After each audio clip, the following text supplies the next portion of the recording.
Welcome, everybody, to another episode of Rewind and Press Forward. If you are in your season 2.0 of your life, this is the show for you. If you needed a little guidance, a little clarity, some suggestions, or if you just want to get a good story on how somebody started over or forwarded on their journey, this is your place to be. I'm in his building, actually. I'm in his backyard. You know, we travel. We're exclusive around here. We have the owner of Definition Cigars, my man, Mr. Jamond Hackley. What's happening, brother? Man, busy. I'm just so excited, man, to be able to sit down with you and do this, man. This has been a highlight of the day, of the week for me. I've been looking forward to this. I've been waiting to do this for a minute, man, because today's show is specifically about the creation of something good from something, a tragedy. Inspiration from tragedy, basically. And we share a similar story. Yeah. And the story around this amazing cigar, the Gen 413, the Genesis, as we call it. Yes. We have both experienced a traumatic loss in our life of a loved one that was near and dear and very close to us. And with the loss of that individual in our life, it inspired us to do some things. So, Jamond, why don't you go ahead on and kind of give us the story behind your loss, and then tell me what Phoenix rose from the ashes from that. Yeah. November 10th, 2022, my life changed. In a hospital room with my mother, who was suffering from an aggressive form of lung cancer. And we had connected 2 days prior. I jumped on the first thing smoking out of Dallas and got up there to her, and I got to see her and be with her. Spent the last night of her life together with her in the hospital room, and shared that experience of what we knew was gonna happen eventually. Wasn't days, it was hours. So taking that all in, and really understanding what the next day may be, right? I mean, I'm here now. Tomorrow's not promised.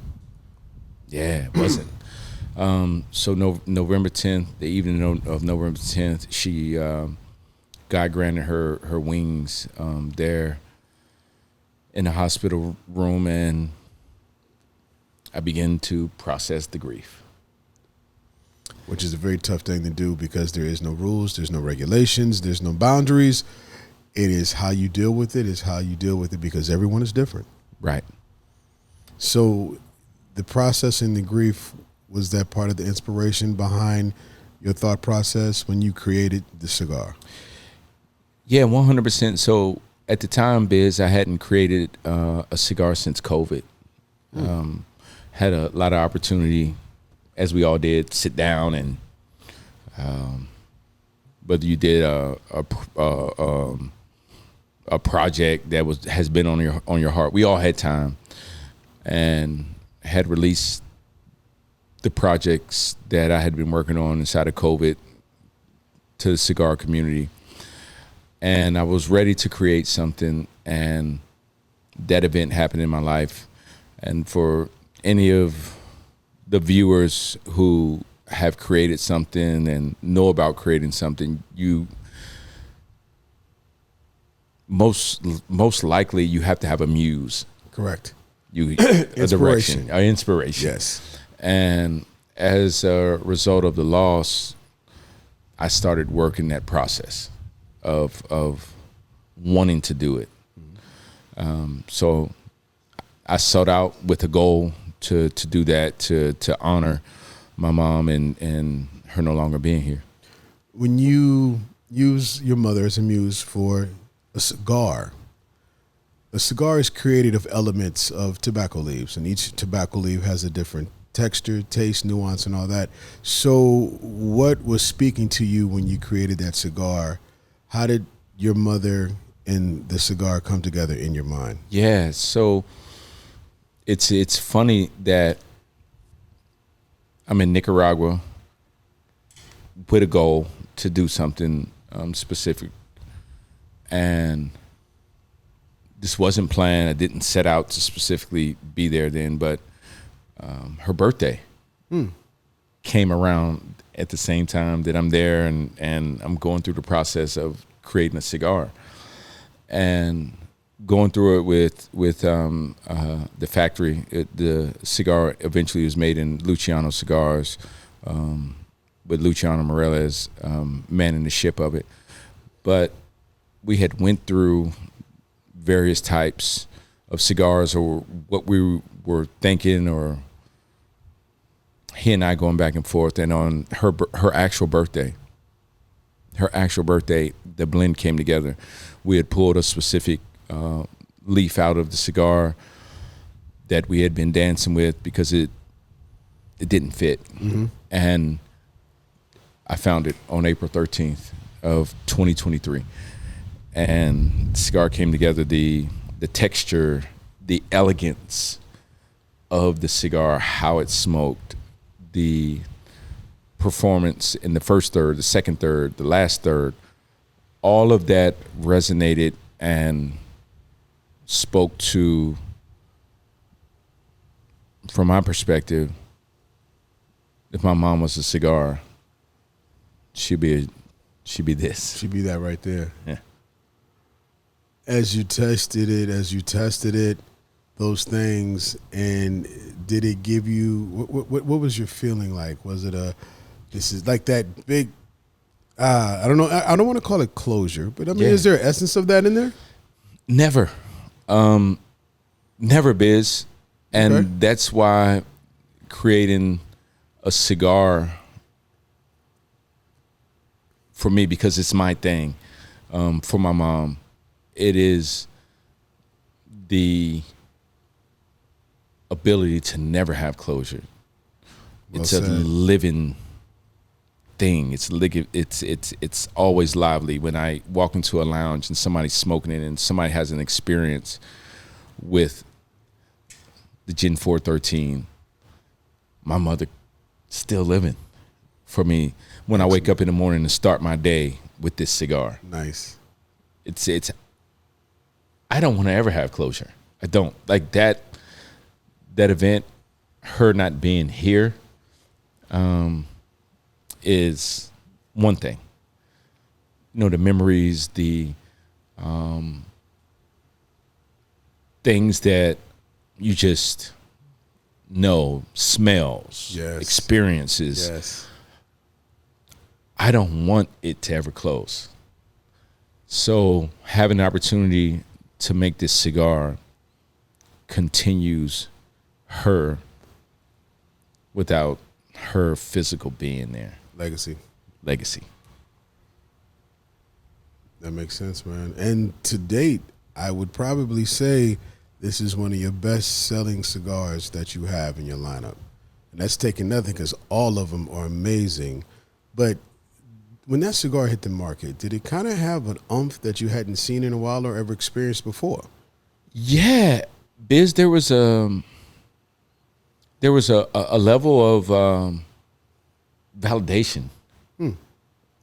Because Definition Cigars, up to the point of the release of the Genesis, had been known as a Maduro forward company, rightfully so.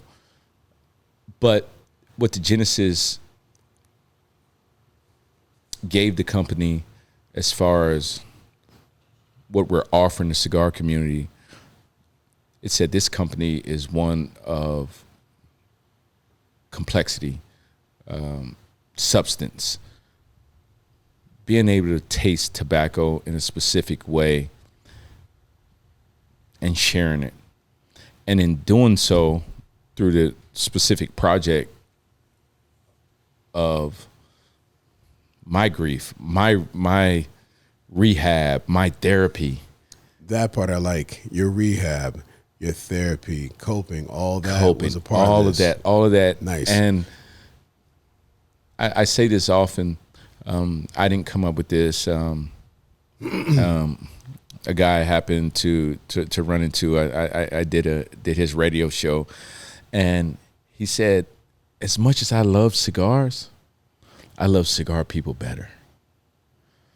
Like for the cigar smoker, there's nothing like going to a lounge and sit down and talk with people who are cigar people. That is it. It's a concept it's so people don't understand it until they get in the culture. Yeah. It's not only about this great taste in tobacco, but it is the camaraderie. It is the camaraderie. When I first started going to lounges, when I first moved here, man, my wife got so tired of me talking about what I learned, who I met, what I got. I went in there dumb, came out. I know all about stocks, S&P, 100%, everything else. And I know this person. He can do this for us. Everything I got is out of the lounge. Insurance, doctor, car.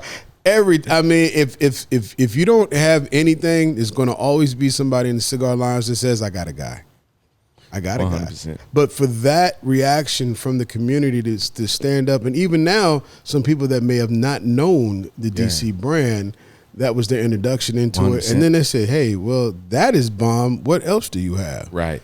So the inspiration, which led to the execution, from it just now has become this thing. Yeah. You know, and like you said, and that's why I asked about closure, because I love you said it wasn't. Now a legacy has been formed, born, created, and the word Genesis to you means what? Her. She's my Genesis. Without her, there's no me to create cigars that I share with the cigar community. Genesis, for me, is Marlette Devon Hackley. That's dope.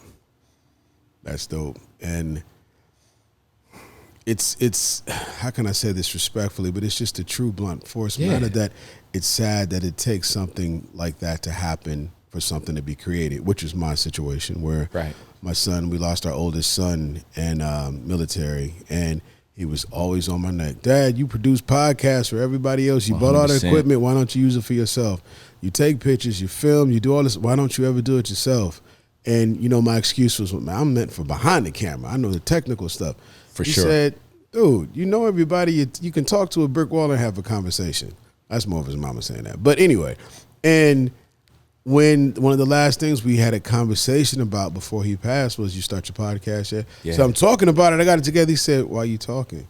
Why are we talking? Why are you talking? That's what he always used to make the joke about, you know, Yoda, there's no try. There's only do. There's only do. And I was just like, you know, so when he passed away, that was the first thing, was to turn the camera around and talk about what's on my brain, what's on my heart, what's on my mind, and be unafraid to do it.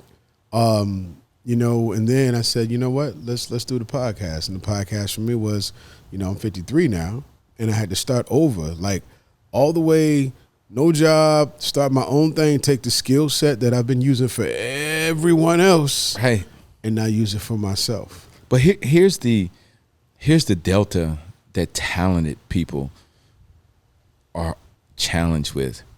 Athletes who are super talented, entertainers who are super talented, they don't have this delta because they have to do. But when you talk about artists, you talk about photographers, you talk about people who are able to put music together in a specific way, their delta is themselves. Like, what makes you Busy Bee when it comes to 2 turntables and a mic is that you want the people to respond in a certain way. Like 100%. Everything we do, this cigar, yes, it's my therapy, but the response that I've gotten to this cigar from the people makes it alive, makes it still alive, makes me have those private conversations with my mom, look at photos and, you know, think back to a different time.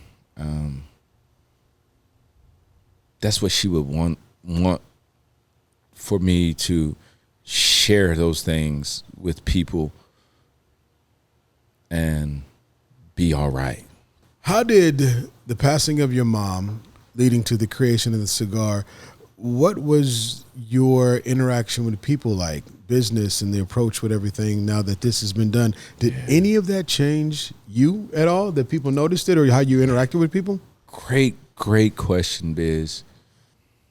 Losing her Biz, I wanted to channel some of the things in who she was. Hard-nosed, spitfire, matter of fact.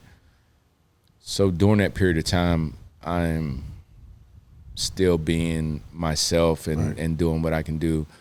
But I wanted to always be a great representation of my family, but also of my mother and how I do things. So the change was, and it's an awesome question, the change was to be a little bit like my mom in how I approach things. Not only with the cigar, but I think when you lose someone, what also is therapy in that is that when you look at some of the things that you admire about that person, channel yourself to be like that. You pick it up. Pick it up. Yeah, yeah. It makes it alive. That person lives through you. So I think, man, closure for whatever situation you're talking about may be healthy, but when you lose a lost one, I think having closure of them being gone should never be a goal. How do we celebrate and live through their life while they were here? Let's continue to celebrate it. The closure comes from your personal perspective of how do I deal, but you will consistently deal. Closure should never, from my perspective, should never ever be your goal. Because in order to deal, in order to accept the grief, accept the loss of that person, you should make it a celebration of their life through however you move and your interaction, whatever way of celebrating them you can. My way was a cigar. Your way is using your talents and all of them that you have. Your way of dealing with the loss, it doesn't happen in sequence. It shouldn't happen in sequence. You may go from angry 6 months down the road. 3 weeks inside of the loss, you may feel wronged. But for me, is accepting of it and being open to what that journey was. You know, some people will expect, okay, it's been 3 weeks since I lost my loved one. I'm feeling loneliness. I haven't talked to them. For some people, loneliness may not come until 3 months ago.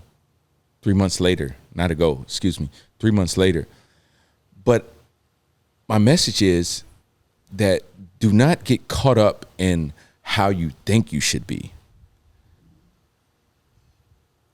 Be intentional and be in acceptance of where you are in your now, in your why. Like the term "what's your why" in terms of how a person lives, works, plays, whatever, is used commonly. But in terms of grief, we all walk around with a why because we want to. Like, I don't want to forget this person. I want to make sure that you know, if we did this specific thing on this day every day of the year, I want to make sure that I honor that, and that's fine. Continue to do that. That's cool. But there are days in between those events. The two events, right? And you're going to feel inside of those days, and mentally, you're going to expect to feel specifically in those days. Should I feel this way? Should I feel that way? No. Grief and how you take on grief is not specific to just a one shot deal. Whether it's a mom, whether it's a friend, whether it's a son, whatever, it's going to be different. So inside of that, be accepting and embraceful of how you feel in that now. Don't think that, oh man, it's funny, I'm feeling loneliness. Like it's been 6 months. Embrace that. A person embracing that specific emotion in that time and sharing it with the best homegirl or sharing it with your family, man, helps you work through whatever you're dealing with. We're so busy worried about how we look to others when we become transparent. We're so busy worrying about being judged based upon the emotion because of the standards that the world and social media have set. And, you know, when you hold it in, you do all that, man, it's been the most freeing thing ever to discuss my feelings with people or, you know, on my platform or anything like that, because it's still as we sit here and speak on it, it's still a shock. It's something that we can all say that. We might not be here tomorrow. You say it until it well, my thing was it happens to everybody else. Bang. Until it happened to us. Until it happens to you. And then you're like, yo, this is really real. This really happened. And something, you know, what I posted was when I work out every day at the gym, me and my son have our Apple Watches connected. Yeah. And so whenever he finishes a workout, he hit me up. Be like, "How far behind are you? Where you at? You lagging? You didn't get blah blah blah. What you doing?" And you know, so or I would do the same thing to him. You still in bed? What's up? I'm already knocked out. All my calories today. What you doing? Da da da. And we would just talk stuff to each other. And, you know, that was our daily thing. And just oddly enough, as I was looking through and I went to scroll past the screen to see time or something. Yeah. And then it popped up with his face. With his face and his stuff. His stuff, but it was blank. It was blank. Blank, nothing there. And he wasn't even if he's there and it's active, it's highlighted. It was there, but it was dark. Yeah. And I literally had to stop what I was doing to sit down for a minute because it's like, no matter how long I stare at this watch, it's not going to, you know, it's never going to light up again. And it I don't want to say hurt, it hit for a minute. And I got back, I finished my workout, did my thing. But when I walked outside the gym today, the sun was bright. A breeze hit me. And then I exhaled. I shared it on my Instagram. Right. And I let it go. I mean, you let it go, but not in a bad way. I didn't sit there and fester in it. I woosawed, felt it. And actually what it did for me was shared it. I shared it because to me, when that breeze hit me, he just said, "Good workout."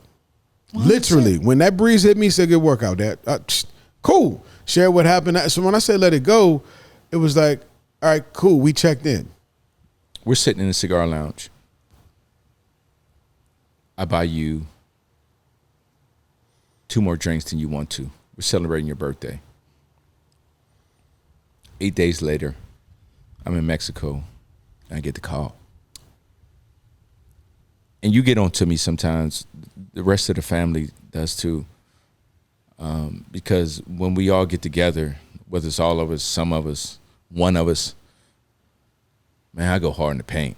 You be like, bro, like you know it's Wednesday, right? Yeah, like, but you hey, celebration 24. You get it in, man. I have. You asked what I taken away from it, man, is that I want to, and the people that I love, man, I love you, Busy. Well, you have poured so much into me that you don't even know, and vice versa, and being a good man, and how to move and things like that. But where I'm going with this is that we're in the lounge, we're celebrating your birthday, saying, "No, Jamond, I don't want to know Busy." I remember I was DJing. The day you was born. Like, dope. And I had Uber on speed dial. As soon as I seen him walk up, I went on ahead and pulled the Uber app up. And then I get the call. And you talk about, man, the transition of that Busy that I celebrated his birthday with is no longer the same Busy after that phone call that I got. And man, I'm texting throughout the process of you and your family. And I told you this, man. I felt like I was just doing too much. I'm like, man, I'm a back I'm a back And off. what did I tell you? That was right on time. Yes, but we're talking about grief, right? So for me, I did not want that. I don't want you to check in on me. Man, if you can't bring my mama back, Leave me alone. leave me alone. How long did that type of attitude, or did that last? It so specific to the person.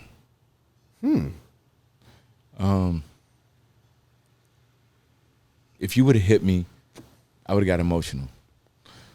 If someone who just, check in, I'm good. I would have gave them surface response. But when you talk about family, extended, blood, whatever, my approach was, when you reached out to me, I'm going to give you me. I'm let you know where I'm at, dog. And for that specifically, I would respond as I thought that I should, but as a brother to you, I didn't want to do too much. I didn't want to be another person saying, "Hey, dog, how you doing? Hey, bro." And I know me and you got different energy. I already know that. But from my experience, you also need space. It got to a point I had to turn my phone off. Right. And I said, no, I love the love. I'm not discounting the love, but I kind of need to process all this, and I need a minute. But then the other side of it is the feeling of embrace when people do reach out to you and you see it. You almost, I felt a little guilty ignoring some calls, but it's like, but I know they're there. And people understanding that part. Hey, Yeah. I don't want to bother you. I just want to let you know I'm thinking about you. You cool, man. Thank you. And I was doing too much. I'm like, Oh, it's different. Like I said, your name light up on the screen. I'm taking that call. There's only a few, that circle of five. There's only a few people that do it. But then you got to get a couple. So what happened, bruh? Those are questions you don't ask. And if you ain't got the common sense not to know that, Right. man, I just kindly didn't respond. I still got an inbox Sure. full of what happened. Right. What happened? What does it What are matter? you doing? What does it matter? They're not me telling you what happened does what for you? I fly out and the first thing smoking. And I'm in the airport terminal crying. I'm sitting there waiting on the flight, waiting to get on. And I'm because I know what I'm walking into, right? I'm processing. Mm-hmm. And one of the things that really helped after doing that, one thing resonated to me inside of that biz is that when you're talking about not having someone who meant so much to you, keep it simple in those moments. Dial it back. Nice. Because there's so much going on. There's so much energy. You know what I mean? There's the ladies from the church that want to make food. There's the multiple pastors that want to do the eulogy. There's, people who were in her life that want to make sure they're a part of that. And I was able to just step back and be like, you know what? Let's specifically channel the energy that me and my mom had, and let's go through it in that way. No other way. No other way. Like, how would she see things? Like, when I wake up on a Tuesday morning and she would call me and say, "Hey, baby, I'm just calling to check on you. Man, how was your weekend? What did you do?" Man, I operated, although it being hard, operated in the mentality of the simplicity of a phone call, the simplicity of, "Hey, baby, can you send me $40? Man, they running specials on these Newports. down here. I operated in those ways. And we can laugh, right? That makes it things mamas would say. That makes it present. That makes it. Yeah. So there is no closure, and I guess, man, the thing that is most common in what I'm saying is don't find closure, find celebration, find ways to channel through, find ways that you can bring that person along with the journey that you're going on with them not being here. They're still here because everything that's inside of this heart that you have and inside of what you got going on, they're there because they're a part of it. Your son being the man that he was and the challenge that you have, right? So, man, you have a different you have a different thing than I do, which makes this conversation so dope. So I was always looking forward to making her proud to do X. Now, when the different time and place with my mom, and that's another conversation. 9th grade, I got a letter from Bobby Crimmins, head coach of Georgia Tech's basketball team, sent a letter to the house. Love to have Jamond come down for the basketball camp this summer, X, Y, and Z. That was a thing for her. Boom. She celebrated that.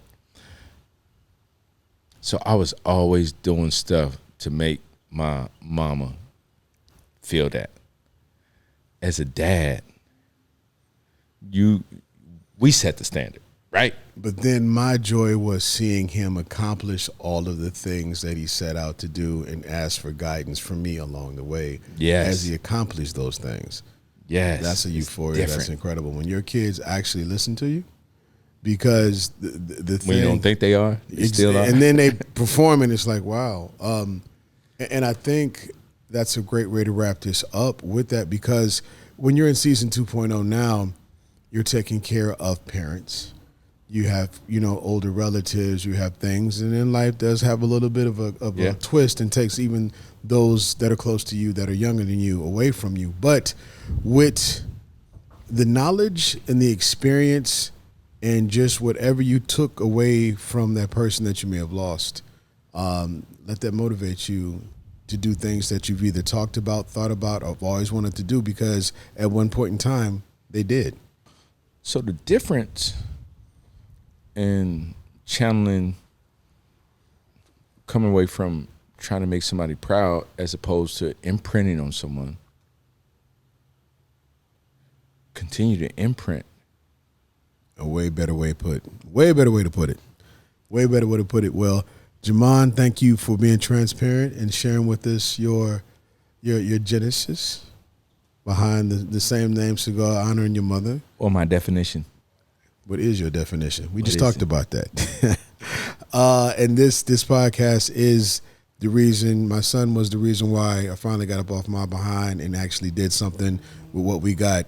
And these type of conversations are now being shared. But don't be scared to share yours with somebody. For sure. Don't hold it in. Like I said, move upon something you promised them you was going to do, or do something that you've been inspired to do, and don't hold nothing back.